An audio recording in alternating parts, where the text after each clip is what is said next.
Bonjour, je me présente, je suis Walid Miledi, enseignant universitaire en mathématiques appliquées à l'Institut supérieur d'informatique de l'Université Tunis Manara.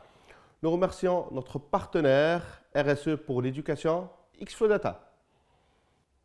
Aujourd'hui, on va effectuer un troisième exercice du chapitre interpolation et approximation.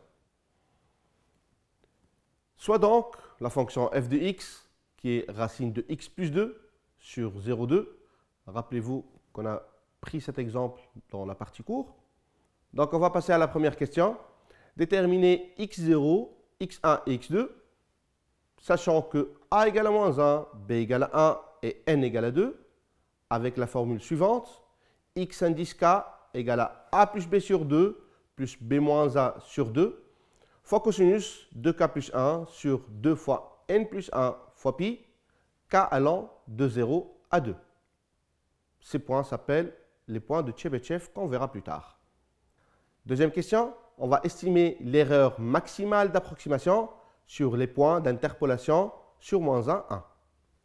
N'hésitez pas à mettre la vidéo en pause pour essayer par vous-même l'exercice avant de passer à la correction. On passe donc à la première question. On va utiliser la formule qui est xk égale à a plus b sur 2 plus b moins a sur 2 fois cosinus 2k plus 1 sur 2 fois n plus 1 fois pi, k allant de 0 à n. Donc on va avoir 3xi, x0 qui est égal à 1 plus cosinus pi sur 6 égale à 1,866, x1 égale à 1 plus cosinus 3 pi sur 6 égale à 1, x2 égale à 1 plus cosinus 5 pi sur 6 égale à 0,133. Faites attention, quand vous allez utiliser votre calculatrice, quand vous allez utiliser le degré, il faut mettre pi égale à 180.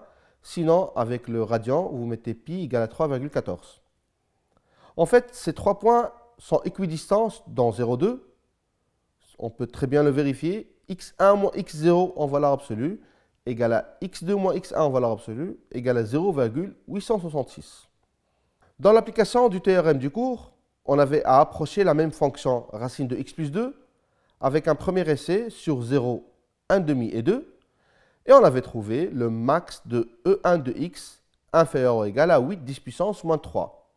Puis on l'a testé sur 0, 1, 2 qui sont équidistants et on avait obtenu le max de E2 de x inférieur ou égal à 4 10 puissance moins 3. On voit bien que l'erreur a été améliorée.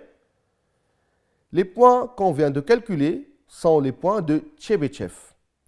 Et ils sont les meilleurs points équidistants parmi une infinité. On va estimer dans la deuxième question l'erreur maximale avec ces points. On passe donc à la deuxième question. Rappelons-nous que f de x égale à racine de x plus 2, c'est égal à x plus 2 puissance 1,5. f' de x égale à 1,5 x plus 2 puissance moins 1,5. f seconde égale à moins 1 sur 4 x plus 2 puissance moins 3,5. La dérivée troisième de f de x égale à 3 sur 8 x plus 2 puissance moins 5,5.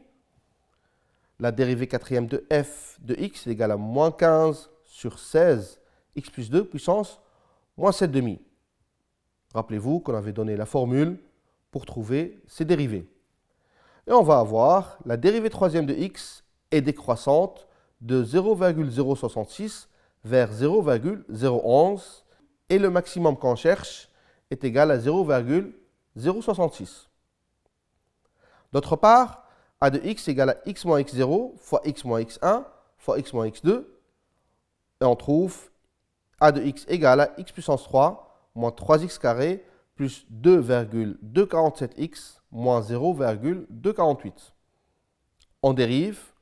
On va trouver a' de x égale à 3x carré moins 6x plus 2,247 avec les racines qui sont égales à 0,5 et 1,5. On dresse donc notre tableau de variation, on met nos racines, on met les extrémités 0 et 2. On a a de x qui va augmenter de moins 0,248 vers 0,25, redescendre vers moins 0,25 et enfin remonter vers 0,246. Notre maximum, c'est égal à 0,25. Et enfin, le maximum de la valeur absolue de E3 de x sur 0,2 est inférieur ou égal à 0,25 sur 6 fois 0,066, qui est égal à 2, 10 moins 3. Ce résultat nous confirme que le choix des points de Tchebychev est le meilleur choix des points équidistants.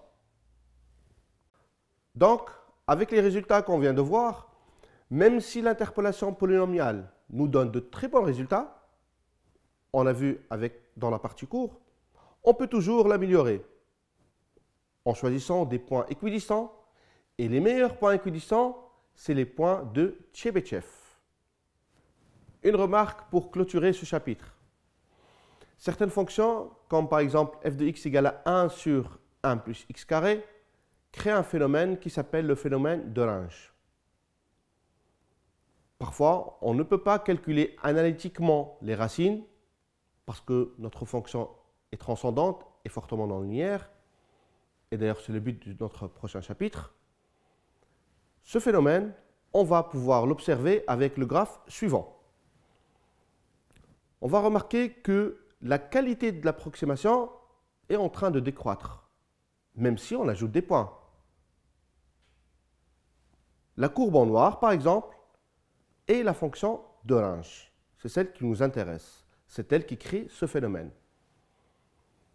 La courbe bleue, c'est le polynôme qui interpole la fonction f, donc c'est de l'approximation, de degré 3. Et donc on a 4 couples.